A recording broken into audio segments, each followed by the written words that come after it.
और सीएनबीसी आवाज से एक्सक्लूसिव बातचीत में फूड कॉर्पोरेशन ऑफ इंडिया के चेयरमैन एंड एमडी अशोक के मीना ने कहा कि ओएमएसएस को अच्छा रिस्पांस मिल रहा है और अगली नीलामी 1 मार्च को होगी। उन्होंने ये भी कहा कि ओएमएसएस के कारण गेहूं के दाम कम हुए हैं। आइए सबसे पहले आपको सुनवाते हैं कि एफसीआई चेयरमैन ने सीएनबीसी आवाज से क्या कहा। चूँकि हम जो गेहूं बेचते हैं वो होलसेल मार्केट में बेच रहे हैं और होलसेल मार्केट में जो हमारी प्राइजेस आई हैं, आपने देखा होगा तीसरी नीलामी में 2172 रुपये आई है। तो इसका मतलब है कि 2200 रुपये से दाम कम आ गए हैं अब होलसेल मार्केट। बफर स्टॉक को लेकर के कंफर्टेबल है आप? बिल्कुल, हम बफर स्टॉक से काफ़ी ज़्यादा मात्रा में स्टॉक एफसीआई के पास रहेगा। ऑलराइट, तो अगली नीलामी 1 मार्च को है। अच्छा खासा गेहूं बाजार में आ चुका है, भाव गिर चुके हैं और सरकार के पास पर्याप्त स्टॉक भी है, ये कह रहे हैं फूड कॉर्पोरेशन ऑफ इंडिया। इन सब पर बात करते हैं क्योंकि गेहूं ऑफ कोर्स एक रेड हॉट खबर की तरह इस हफ्ते में रही है। हमारे साथ Shivaji roll of flour mills के ओनर अजय गोयल हैं और आई ग्रेन इंडिया के डायरेक्टर राहुल चौहान भी हैं। आप दोनों का कार्यक्रम में स्वागत है।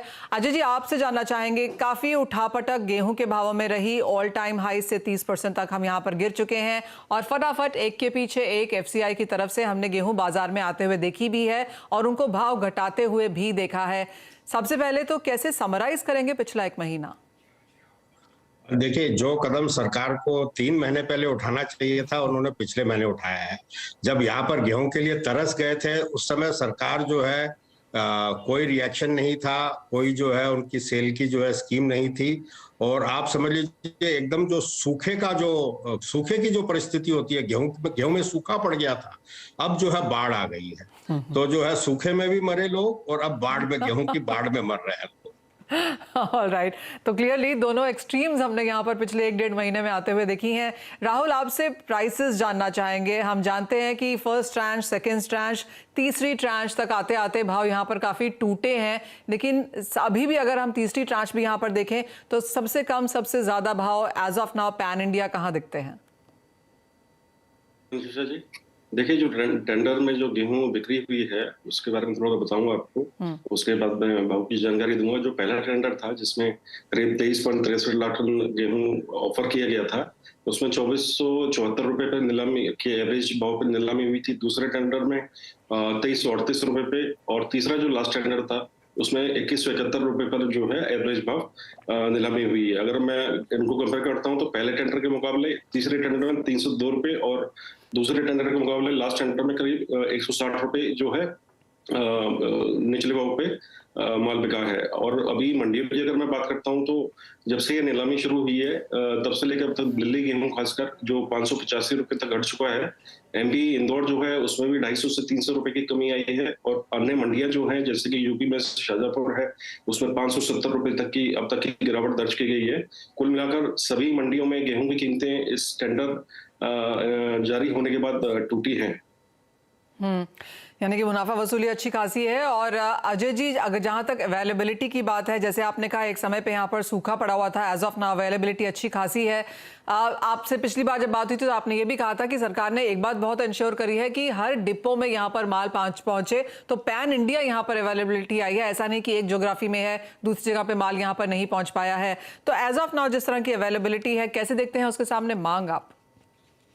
देखिए, अब जो सीजन आ रहा है वो एक तरफ तो गेहूं की नई फसल आने वाली है और थोड़ा सा जो है मौसम भी गर्म हो रहा है, तो नॉर्मली जो है गर्मी में थोड़ी सी 5-10% कंजम्पशन भी घटती है।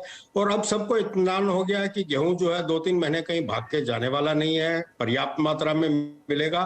तो मार्केट्स भी जो है काफी कूल डाउन हो गए हैं और अब मुझे लगता नहीं है 1-2 महीने में जो है कोई तरह की अपवर्ड या डाउनवर्ड रैली देखने को मिलेगी। ये मार्केट ओके, यानी कि एक रेंज या कंसोलिडेशन हम यहाँ पर बाजार में बनता हुआ देखेंगे। और राहुल, जैसे आप कह रहे थे कि अब इस वक्त यहाँ पर 2200 के बीच में, ये 200 रुपए की रेंज के बीच में ज्यादातर गेहूं अटकता हुआ नजर आया है। जो क्रॉप है, सरकार की जो इनिशियल एस्टिमेट्स थे, सेकंड एडवांस एस्टिमेट्स के हिसाब से भी गेहूं यहाँ पर ऑलमोस्ट रिकॉर्ड क्रॉप बताई जा रही है। इंडस्ट्री अब यहाँ पर से क्या पिक कर रही है? जो हीट वेव की बातें हो रही हैं, जो चिंताएं हैं सरकार को, एक पैनल का गठन भी किया गया है कि गर्मी का इम्पैक्ट देखें क्रॉप के ऊपर, वहां से कुछ लेटेस्ट नंबर्स निकल के आए हैं? जी मैम, गर्मी का प्रकोप तो यहाँ उत्तर भारत में देखा गया है। जो मेरा गांव यहीं पास में है, वहां पर औसतन 2 से 3 बार गेहूं की सिंचाई करते थे, जो इस बार 3 से 4 बार करनी पड़ रही है। और लास्ट ईयर भी ऐसे हुआ था। लास्ट ईयर बहुत अच्छा था, लेकिन मार्च के बाद में जो गर्मी आई उसने गेहूं को काफी नुकसान पहुंचाया था। अभी हमने सर्वे किया है, आज ही सर्वे किया है, उसमें राजस्थान में थोड़ा इशू दिख रहा है, राजस्थान, पंजाब, हरियाणा में।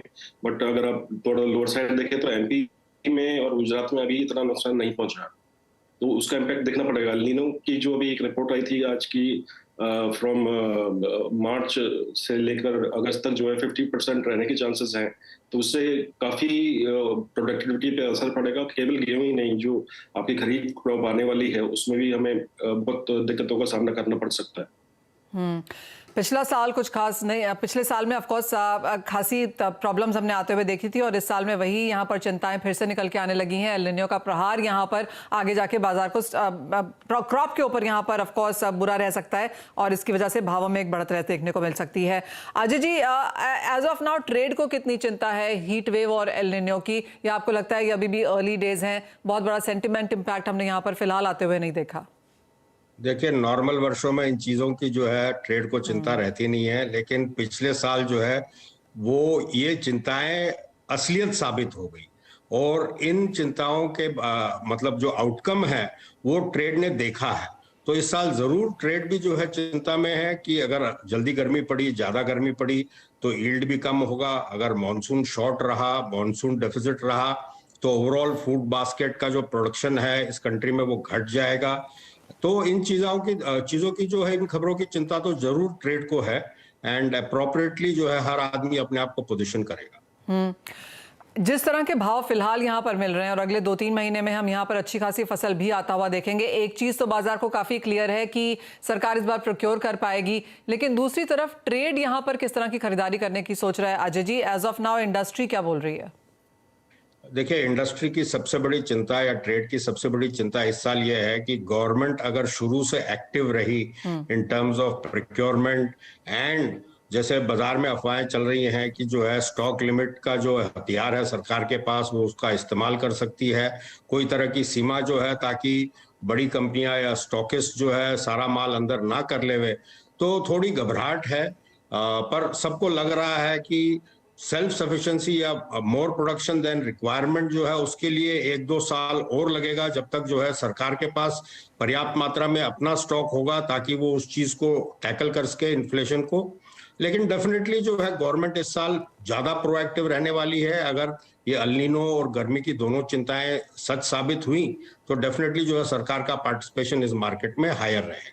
जी हाँ, एक तरफ तो इन्फ्लेशन है टैकल करने के लिए, और दूसरी तरफ इलेक्शंस भी हैं, तो क्लियरली दोनों ही चीज़ें यहाँ पर सरकार को काफ़ी प्रोएक्टिव भी रखेंगी। राहुल, एक और चीज़ जो सरकार लगातार कहती रही है, और इस वजह से मिलों से, एसोसिएशन से, फूड पैकेजिंग कंपनी से भी जो मीटिंग्स हुई हैं, उसके लिहाज से सिर्फ गेहूं ही नहीं, आटा और प्रोडक्ट्स के भाव भी यहाँ पर कम करने की बात की जा रही है। हम समझते हैं कि होलसेल मार्केट्स में, बड़े बाजारों में ये ऑलरेडी ट्रेंड आ चुका है, रिटेल में अभी तक ये पास ऑन नहीं हुआ है, लेकिन अगर आटे के प्राइसेस भी देखें तो वहाँ पर क्या ट्रेंड्स बनते हुए दिखे हैं? देखिए, दिल्ली जब से टेंडर निकाले हैं उसके बाद दिल्ली में जो आटे मिल्क क्वालिटी जो आटा था 1 फेब को जो 3280 रुपए था, जो घटकर 3020 रुपए तक आ चुका है, यानी 260 रुपए जो मिल्क क्वालिटी आटा है वो घटा है। इसी तरह चक्की आटा जो है वो भी 220 रुपए घट चुका है। इसके अलावा जो आपके जो मैदा, सूजी है, इनकी कीमतें भी जो है वो करीब 200 से 300 रुपए ऑलरेडी घट चुकी हैं। ये जो मैं आपको रेट बता रहा हूँ ये मिलेट्स के रेट हैं। अब बाजारों में ये कब पहुंचता है रेट देखना होगा हमें, बट कुल मिलाकर जो है रेट्स काफी कम हुए हैं पहले से। तो क्लियरली फायदा यहाँ पर कंज्यूमर्स को पहुंचता हुआ, और किसानों को तो बहुत दिक्कत नहीं है क्योंकि एमएसपी के ऊपर के भाव तो उनको भी यहाँ पर मिलने ही वाले हैं। अजय जी, जहाँ तक प्राइसेस की अब बात है, ऐसा माना जा रहा था कि जिस स्पीड से भाव गिर रहे थे कि शायद हम 2000 का स्तर भी यहाँ पर टूटता हुआ देखें, लेकिन अब बाजार को लगता है कि हम इन स्तरों के आसपास ही शायद काम करेंगे। आने वाला जो फोर्सिएबल फ्यूचर है, जब नई फसल भी बाजार में आ जाएगी, 3-4 महीने की अगर यहाँ से बात करें, अप्रैल मई तक की बात करें, कैसे देखते हैं आप गेहूं के प्राइसेस? डेफिनेटली अगर जो है कोई ऐसी उल्टी रिपोर्ट नहीं आए कि जो है गर्मी की वजह से क्रॉप कम हुई है, तो अगला ट्रिगर जो है टेम्परेचर का रहेगा। एवरेज टेम्परेचर्स अगले 3-4 हफ्ते क्या रहते हैं, उस न्यूज के ऊपर जो है मार्केट्स रिएक्ट करेगा। अगर गर्मी बढ़ती है तो डेफिनेटली जो है मार्केट पे उसका कुछ ना कुछ रिएक्शन देखने को मिलेगा, क्योंकि एफसीआई की जो सेल है वो 15 मार्च को खत्म हो जाएगी। उसके बाद वो किस रूप में आएगी, किस प्राइस में आएगी, उसकी कोई सर्टेनिटी नहीं है। ये जो करंट प्राइसिंग है, जहां तक मेरी समझ है, ये केवल 15 मार्च तक रहेगी। अब उसके बाद नई नीति जो है वो जून में आती है या कब आती है और किस तरह की प्राइसिंग आती है, उस पर काफी डिपेंडेंट रहेगा। तो मार्केट इन सब चीजों को जो है ध्यान में रखते हुए मौसम को, एल नीनो का जो 50% चांस है, जो स्काईमेट और दूसरी जो वेदर ब्यूरोज है वो उनका क्या टाइप का प्रोडिक्शन आता है, उस पर रिएक्ट करने वाला है market. All things staying stable, आपको लगता है 2000 का स्तर टूटेगा अजय जी? आई डाउट मतलब 2000 का स्तर तो नहीं टूटेगा। ये जो आप समझ लीजिए जो पैक्ड व्हीट बिल्टी जिसको बोलते हैं, वो 2200-2300 के बीच में जो है झूमता रहेगा मेरे ख्याल से। ओके और राहुल, जो फीडबैक आपके पास है, जो सर्वेज आप कर रहे हैं, उसके हिसाब से आपको भी लगता है कि 2000 के स्तर यहाँ पर स्ट्रॉन्ग सपोर्ट की तरह काम करेंगे? नहीं मैम, बिल्कुल गोयल साहब ने जो कहा एकदम सही कहा। 2000 का स्तर बहुत नीचा है और इस भाव पे गेहूं ट्रेड नहीं हो पाएगा, क्योंकि एमएसपी भी इससे अधिक है। और दूसरा मिलर्स के पास में छोटे छोटे जो मिलर्स हैं कस्बों में हैं, उनके पास इतना स्टॉक नहीं है। जो भी किसान माल लाएगा वो हाथों हाथ बिकेगा, कोई स्टॉकिंग के लिए बाद में वो यूज होगा। हाथों हाथ अगर माल बिकता है तो कीमतें जो है ऊंची ही रहेंगी। बाकी मौसम पर निर्भर करता है कि क्या है, कैसा रहेगा। ऑलराइट, तो यानी कि गेहूं में जो 30-32% की हम मुनाफा वसूली देख चुके हैं, यहाँ पर करीब करीब बॉटम बनता हुआ नजर आ रहा है। ऑफकोर्स आगे जाके अवेलेबिलिटी पे एक नजर रखनी होगी। अंतर्राष्ट्रीय बाजारों से क्यूज भी यहाँ पर काफी स्ट्रांग है, लेकिन करंट लेवल्स पे स्ट्रांग सपोर्ट, हमारे एक्सपर्ट्स हमें यही बता रहे हैं। अजय जी, राहुल जी, बहुत शुक्रिया साथ जुड़ने के लिए और वो तमाम बातें गेहूं पर हमें और हमारे दर्शकों के साथ शेयर भी करने के लिए। एक ब्रेक के लिए रुकेंगे, जब लौटेंगे तो हम यहाँ पर करेंगे दालों के आउटलुक के बारे में बातचीत, क्योंकि यहाँ पर भी कुछ चिंताएं हैं, स्पेशली तुअर को लेकर। क्या कहता है ट्रेड, बताएंगे आपको। आईपीजीए के पल्सेस कॉन्क्लेव 2023 में consumer affairs secretary Rohit Kumar Singh के बयान के बाद तुअर की कीमतों में गिरावट देखने को मिली है। कैसे है ये गिरावट, कहां-कहां देखने को मिली है और क्या इसके रीजंस हैं, फंडामेंटल्स कितना सपोर्ट करेंगे, इन सब पर बात करने के लिए हमारे साथ जेएलवी एग्रो के डायरेक्टर विवेक अग्रवाल हैं और साथ ही agri farmer and trade association के जनरल सेक्रेटरी सुनील बलदेवा। लेकिन सबसे पहले आपको सुनवाते हैं कि कंज्यूमर अफेयर्स सेक्रेटरी ने क्या कहा। While we facilitate the good ones, we have the tricks and the mechanisms and the legal measures to control the bad ones. I want to tell you here that I have reliable information that a lot of tuor imported from Myanmar is being kept by people. So please do release it in the market. Please don't hold it, and otherwise we'll have to. It is a very reliable set of information that I have from the Intelligence Bureau in my pocket, which arrived this morning. And so please do not hold. We want to help you. We want to make it a win-win proposition. You do good business. You make reasonable profits. Reasonable is the key word. We are with you. But if you try to game it, then we are there to control. I mean, that is what we get paid for. That's my job.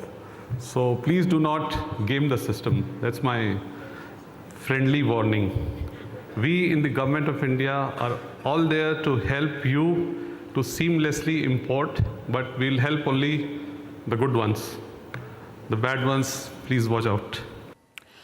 Alright, तो दाल की कालाबाजारी ना करें और दाल की hoarding भी ना करें, ये स्टेटमेंट्स ऑफ कोर्स यहाँ पर फूड सेक्रेटरी की तरफ से आती हुई। सुनील जी, वार्निंग के बाद कहें या फिर अवेलेबिलिटी बेहतर हुई है, जो भी रीज़न है, लेकिन तुअर के भाव इस स्टेटमेंट के बाद नीचे तो ज़रूर आए हैं। फंडामेंटल सबसे पहले जानना चाहेंगे वो कैसे हैं, क्योंकि क्या खपत है जो कि माना चाहता है कि 42 लाख टन की है, उत्पादन यहाँ पर सरकार की तरफ से 35-36 है, बाजार को लगता है कि शायद 25-28 के ऊपर ना जाए, लेकिन लेटेस्ट नंबर्स यहाँ पर क्या हैं? जैसा मनीषा जी पिछले प्रोग्राम में मैंने बोला था कि तुअर में जो दामोदार रहेगा वो फार्मर्स पे रहेगा। यदि भाव बढ़ते हैं तो फार्मर्स मंडियों पे ज्यादा माल लाएगा और प्राइस जो है नीचे देखने को मिलेंगे। अभी चूंकि सेक्रेटरी साहब ने फ्रेंडली वार्निंग दी थी और इसके लिए कुछ मिलर और ट्रेडर ने अपनी खरीदारी रोकी है। ऐसा नहीं कहेंगे कि स्टॉक कर रहे थे उसको रोका है, लेकिन खरीदारी को थोड़ा ढीला छोड़ा है। शायद इसलिए भी बाजार में मंदा आया है, लेकिन बहुत ज्यादा मंदा इसलिए नहीं आया है, जैसा कि आपने बोला कि ट्रेड जो सोच रहा है 25 से 28 लाख टन सोच रहा है। मैं ज्यादा आंकड़े में नहीं जाऊंगा, लेकिन पिछली बार भी ये बोला था कि करीबन 80% जो है तुअर का उत्पादन है, 20% की कमी है।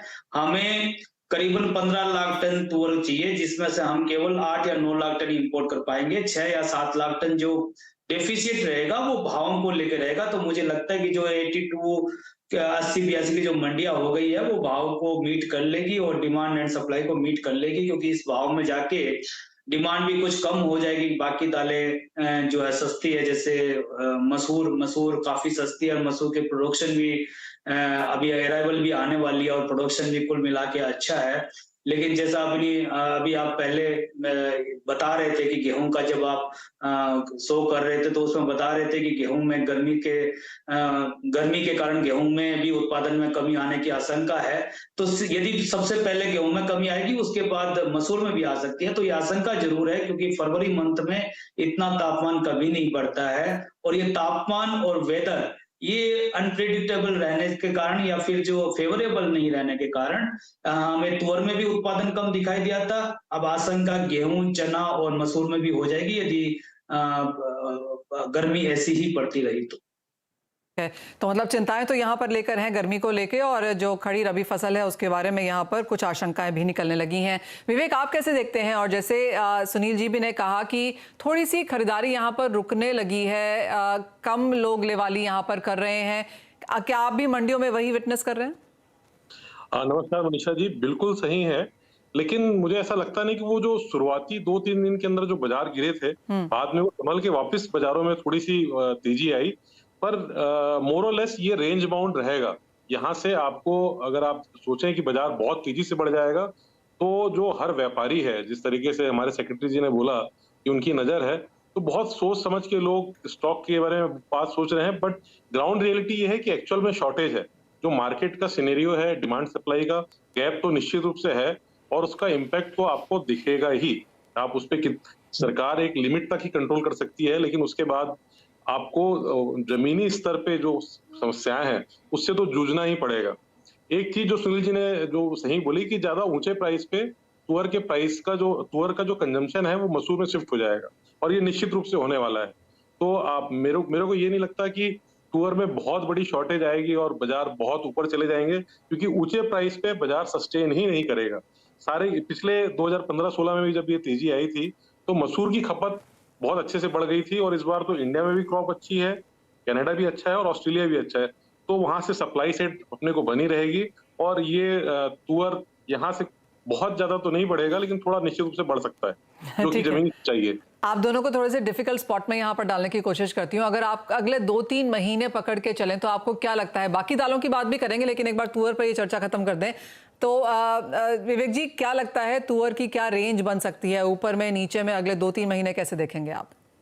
मुझे ऐसा लगता है मनीषा जी कि यहाँ से 3-4 रुपए किलो और बढ़ सकता है। आज अगर आप देखें तो अफ्रीकन तुअर, जो सूडान की तुअर थी, जो लेमन के आसपास बिकती है, 78 रुपीज के आसपास ट्रेड कर रही है और मुझे लगता है कि वो बाजार 83-84 तक निश्चित रूप से जा सकता है। उतनी जगह है और उससे ज्यादा की जगह मुझे नहीं दिखती। उसके बाद या तो कंज्यूमर शिफ्ट करेगा या फिर सरकार कोई ना कोई कड़ी कार्रवाई करेगी और उससे इम्पैक्ट जरूर आएगा। सुनील जी, आप कैसे देखते हैं तुअर के प्राइसेस? और अगर लोग मसूर और चने की तरफ जाते हैं, जहां पर भी आप कह रहे हैं कि गर्मी का असर पड़ सकता है, तो कैसे देखते हैं ओवरऑल दालों के प्राइसेस, अगर एक एक करके बताएं तो? मुझे ये लगता है कि 80-82 के भाव जो हैं काफी ऊपर आ चुके हैं और फार्मर्स भी इस भाव पे काफी माल लेके आएगा। नंबर 1 बात। नंबर 2 बात, 80,000 टन का करीबन बर्मा से काम हो गया, वो भी माल अब लगभग आने वाला है।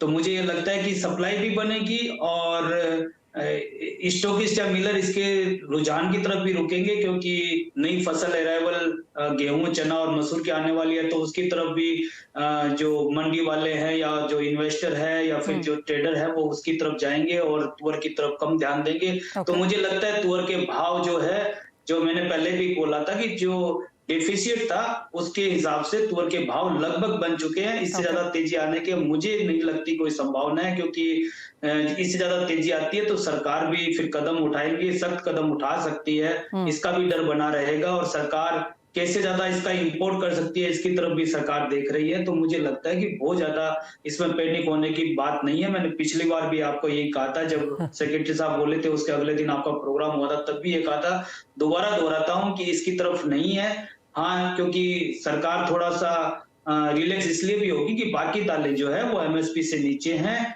और सबसे खुशी की बात है कि सरकार हर दाल को अलग अलग देखने लगी है। सरकार का कंसर्न केवल तुअर दाल की तरफ है। चना बल्कि एमएसपी से नीचे बिक रहा है, तो सरकार तो ये चाहती है कि चना जो है किसानों को भाव अच्छा मिले। जी हाँ, तो मसूर और चने की तरफ कंज्यूमर्स के लिहाज से भी और कारोबारियों के लिहाज से भी बेहतर ट्रेड होने की एक्सपेक्टेशन है। और जहां तक तुअर की बात है, जैसे आपने कहा और दोहराया भी सुनील जी कि यहां पर भाव नहीं बढ़ेंगे, उसके काफी सारे रीजंस हैं और प्राइसिंग हो चुकी हैं चीजें। लेकिन बहुत शुक्रिया विवेक जी, सुनील जी साथ जोड़ने के लिए और तुअर और बाकी दालों के बारे में भी बात करने के लिए। इसी के साथ हमें दीजिए इजाजत। नमस्कार।